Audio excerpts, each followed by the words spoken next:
So as you should have noticed, the game keeps on dropping seasons on sale, and this is very new to the game.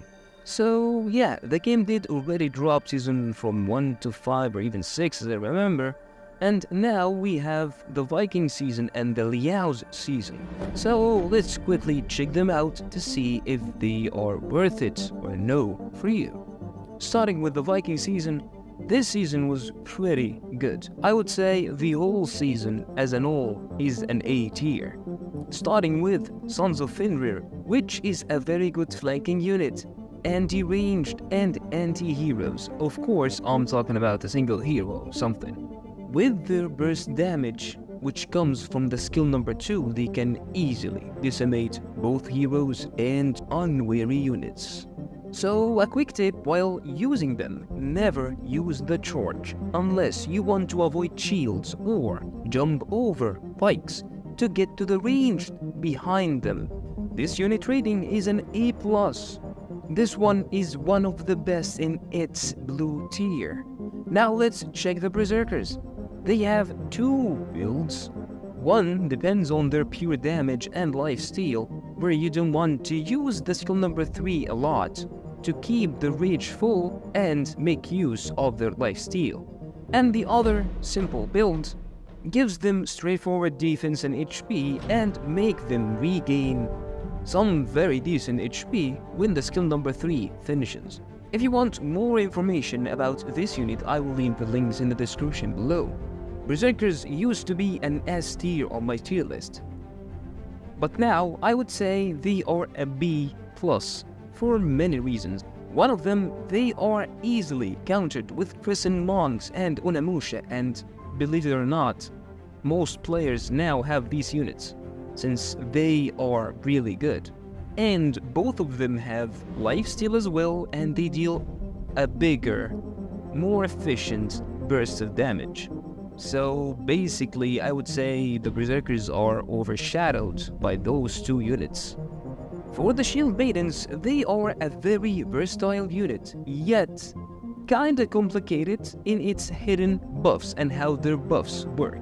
So, I highly suggest you go and watch 2 videos, and I will leave them in the description below. One of them will teach you how to make your maidens heal during battle quickly, and the other one will actually fully explain how their buffs work.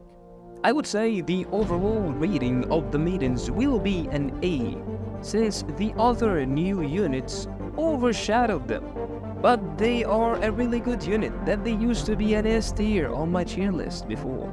And before, I mean before the Inyo kicks in the battlefield. Now let's go to the other Caesar. Lance Knights are an utterly useless and weak unit that you should avoid. I mean, the upgraded Blue Halberdiers with full mastery are way better than them. So I would say Lance Knights are an F tier. They do not excel at anything. Their brace is bad, their charge is not that good, their damage is not that great, their tankiness as an overall unit is not that great either, which forces me to put this unit in the F tier, just like stay away. For the Orbital Lancers, they are a very fun to play unit, especially in the hands of a new player. You will love them.